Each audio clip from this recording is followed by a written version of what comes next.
बिस्मिल्लाहिर्रहमानिर्रहीम, अस्सलाम वालेकुम। आज का जो हमारा टॉपिक है वो 10th क्लास के बायोलॉजी के चैप्टर रिप्रोडक्शन से है। आज के टॉपिक में हम male reproductive system of rabbit पढ़ेंगे। जो हमारे पास रैबिट होता है उसका जो रिप्रोडक्टिव सिस्टम होता है वो किस तरह होता है, जो खरगोश होता है। ठीक है, इससे पिछले लेक्चर में हमने पढ़ा था कि गिमीट्स फॉर्मेशन किस तरह होती है, सेक्सुअल रिप्रोडक्शन जो होती है एनिमल्स में वो किस तरह होती है, गिमीट्स प्रोडक्शन किस तरह होती है, उनकी फर्टिलाइजेशन किस तरह होती है और फिर डेवलपमेंट आगे किस तरह होती है। तो इससे पिछले लेक्चर में हम लोग ये पढ़ चुके हैं। अब ये जो हमारे पास ये गिमीट्स फॉर्मेशन होती है ये मेल जो रिप्रोडक्टिव ऑर्गन्स होते हैं उसके अंदर होती है और फीमेल रिप्रोडक्टिव ऑर्गन्स के अंदर होती है। तो आज का जो हमारा टॉपिक होगा वो मेल रिप्रोडक्टिव सिस्टम के ऊपर होगा, या मेल रिप्रोडक्टिव जो ऑर्गन्स होंगे या उसमें जो मैकेनिज्म होता है वो सारा कुछ हम पढ़ेंगे। जो फीमेल रिप्रोडक्टिव सिस्टम होता है जो रिस्पॉन्सिबल होता है फीमेल गिमीट्स के प्रोडक्शन के लिए, वो हम नेक्स्ट लेक्चर में पढ़ेंगे। ठीक है, आते हैं अपने टॉपिक की तरफ। रिप्रोडक्टिव सिस्टम ऑफ रैबिट जो कि मेल का है, आप लोगों ने याद रखना है कि ये मेल का रिप्रोडक्टिव सिस्टम है। अगले लेक्चर में हम फीमेल रिप्रोडक्टिव सिस्टम पढ़ेंगे। मेल रिप्रोडक्टिव सिस्टम को पढ़ने के लिए सबसे पहले जो भी आप लोगों ने लेक्चर याद करना है, सबसे पहले एनाटॉमी ज़रूरी है। अगर आप लोगों को किसी चीज़ के स्ट्रक्चर का पता है तो आप लोग उसको एक्सप्लेन बड़ी आसानी के साथ कर सकते हो। अब मैं आप लोगों को समझाऊंगा इसके स्ट्रक्चर के बारे में। जब आप लोग इसके स्ट्रक्चर को समझ पाएंगे तो आप लोगों को इसका फंक्शन जो है वो आसानी से समझ में आ जाएगा। ठीक है, सबसे पहले आते हैं स्ट्रक्चर के ऊपर। ये एब्डोमेन है रैबिट का, ये आप लोग इमेजिन कर ले, आप लोग जहन में लेके आए कि ये है एब्डोमेन, क्या है, रैबिट का। ठीक है, और रैबिट का जो एब्डोमेन है उसके जो पिछले वाला साइड है उसके ऊपर हमारे पास क्या है, उसका रिप्रोडक्टिव ऑर्गन है, तो वो हमने ड्रा किया हुआ है। एब्डोमेन के अंदर पेयर ऑफ किडनी है जो कि हमारे पास राइट और लेफ्ट किडनी है। दोनों किडनी से ट्यूब्स निकलते हैं और वो ट्यूब्स कहलाते हैं यूरेटर्स। आप लोगों ने होमोस्टेसिस लेक्चर में चैप्टर में जो है आप लोगों ने इसको स्टडी किया होगा। तो जो किडनीज होते हैं उससे यूरेटर्स आते हैं और यूरेटर्स जो होते हैं वो कहाँ जमा होते हैं, ब्लैडर में। अब आप लोगों को थोड़ा सा आसानी से समझ में आ जाएगा। ये देखिए ब्लैडर है और ब्लैडर से जो है वो फिर यूरिन जमा होके ब्लैडर के बाद फिर निकलता है यूरेथ्रा।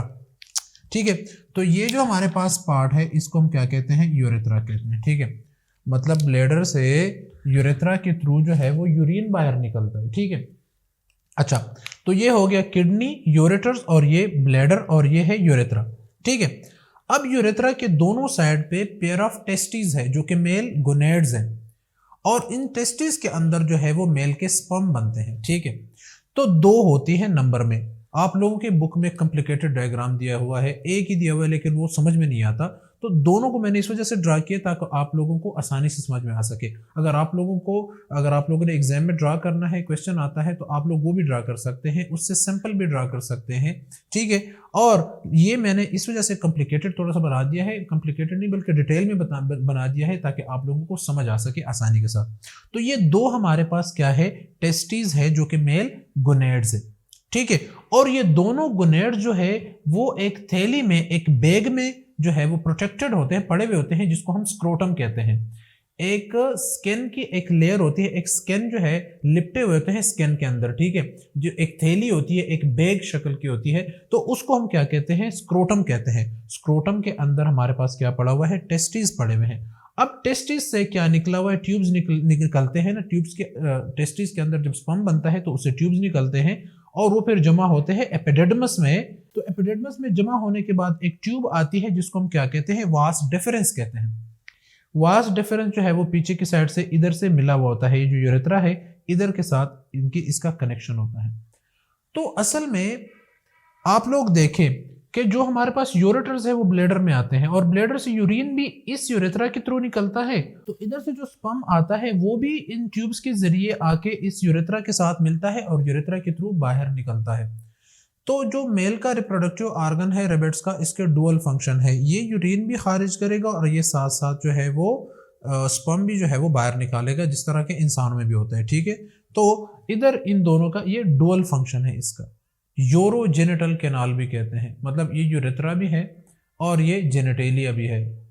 ठीक है, मतलब इसके जरिए जो है यूरिन भी खारिज होता है और इसके जरिए जो है वो मतलब स्पर्म भी जो है वो खारिज होता है। ठीक है, अच्छा, तो ये आ गया। अब इसके साथ मैंने थोड़े से ये ड्रा किए हुए ब्लैक कलर में 3, तो ये ग्लैंड्स है, असल में ये सिक्रीशन करते हैं। तो 3 तरह के ग्लैंड्स है, एक प्रोस्टेट ग्लैंड है, एक सेमिनल वेसिकल है, और दूसरा हमारे पास क्या है, कॉपर्स ग्लैंड्स है। ठीक है, तो इन तीनों के फंक्शन मैं डिटेल में बताऊंगा जब मैं फंक्शन बताऊंगा। ये आ गया आपके पास स्ट्रक्चर। तो इधर से जो ये एपिडेर्मिस है, एपिडेर्मिस से जो लॉन्ग ट्यूब निकलती है और यूरेथ्रा के साथ शामिल होती है, इस ट्यूब को कहते हैं वास डिफरेंस।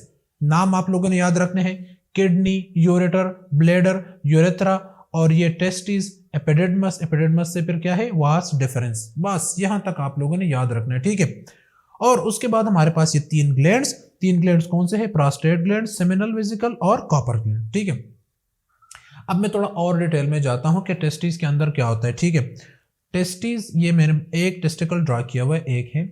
अब ये टेस्टिस के अंदर बहुत ज्यादा तादाद में जो है वो ट्यूब्स पड़े हुए होते हैं। ठीक है, बहुत ज्यादा ट्यूब्स पड़े हुए होते हैं, और ये ट्यूब्स क्या करते हैं, ये ट्यूब्स हमारे पास कौन से ट्यूब्स है, सेमिनिफेरस ट्यूब्यूल्स कहलाते हैं। इनको क्या कहते हैं, सेमिनिफेरस ट्यूब्यूल्स। जिस तरह के किडनी में निफ्रॉन्स होते हैं, ठीक है, जो कि यूरिन बनाते हैं, इस तरह इसमें क्या है, सेमिनिफेरस ट्यूब्यूल्स है, छोटे छोटे डक्ट्स है, छोटे छोटे नालियां हैं जिनके अंदर स्पर्म बनता है। सेमिनिफेरस ट्यूब्यूल में जब स्पर्म बनता है तो वो कलेक्ट हो जाता है एपिडेर्मिस में।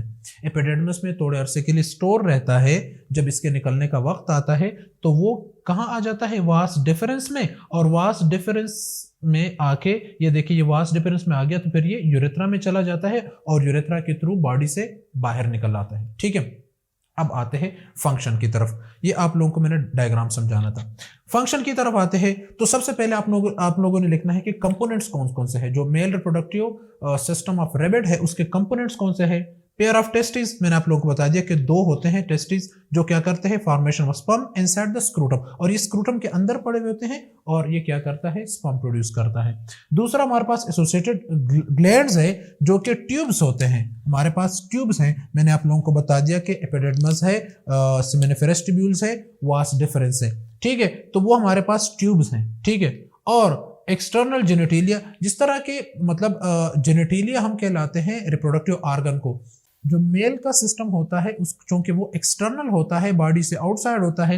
ये टेस्टिस आप देखें, ये बॉडी के आउटसाइड है, थैली में लटके हुए होते हैं। ठीक है, और वो स्क्रूटम कहलाते हैं, और उसका जो यूरेथ्रा होता है वो कवर्ड होता है पीनस में। ठीक है, तो ये एक्सटर्नल जेनेटेलिया है। और फीमेल का क्या होता है, फीमेल का इंटरनल होता है, बॉडी के इनसाइड होता है। जो जेनेटेलिया होता है वो बॉडी के इनसाइड होता है। वो फिर फीमेल रिप्रोडक्टिव सिस्टम में मैं आप लोगों को डिटेल में बता दूंगा। अच्छा, ये चीज़ तो क्लियर हो गई। अब जो प्रोसेस स्टार्ट होता है, जब स्पर्म फॉर्मेशन का प्रोसेस होता है, वो कौन कौन से मरहलों से गुजरता है, आप लोग देखें। प्रोसेस होता है formation of sperm inside the seminiferous tubule.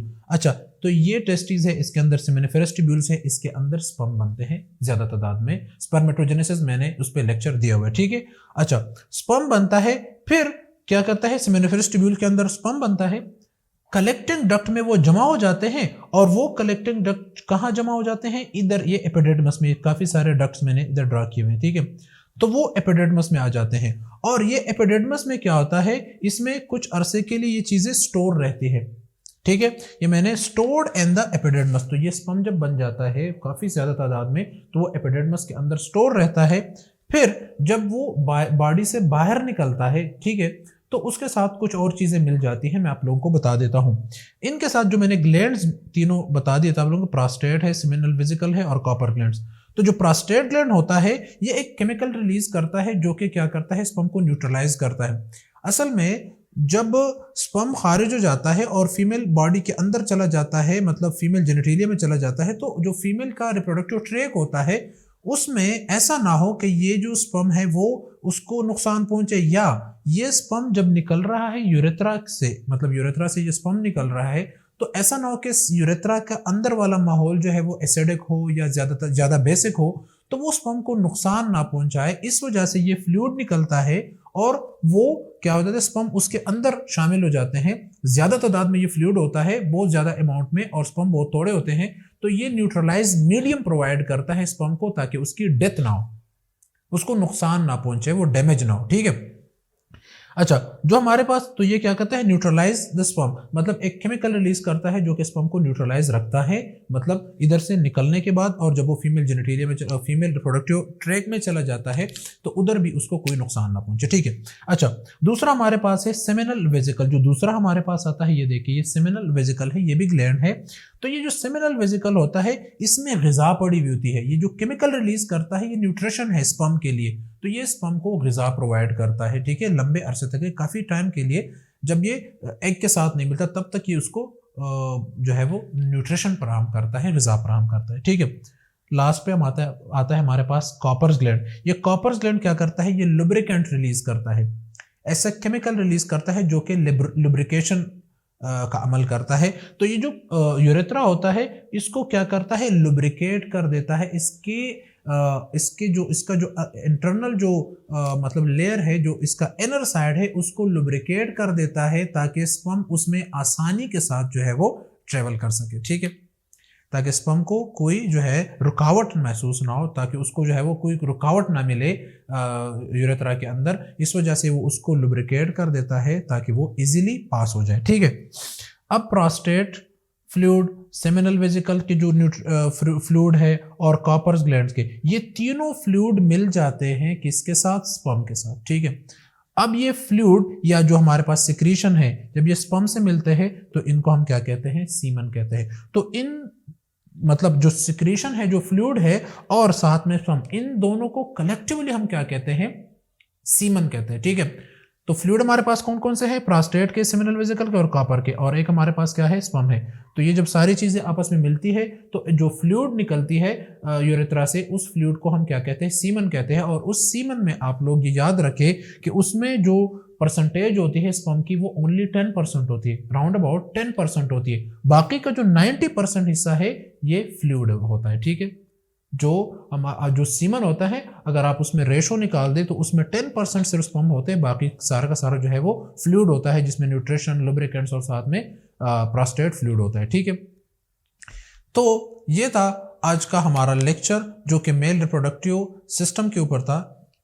अगला हमारा लेक्चर इंशाल्लाह फीमेल रिप्रोडक्टिव सिस्टम के ऊपर होगा। इजाज़त दीजिए, थैंक यू, अल्लाह हाफिज़।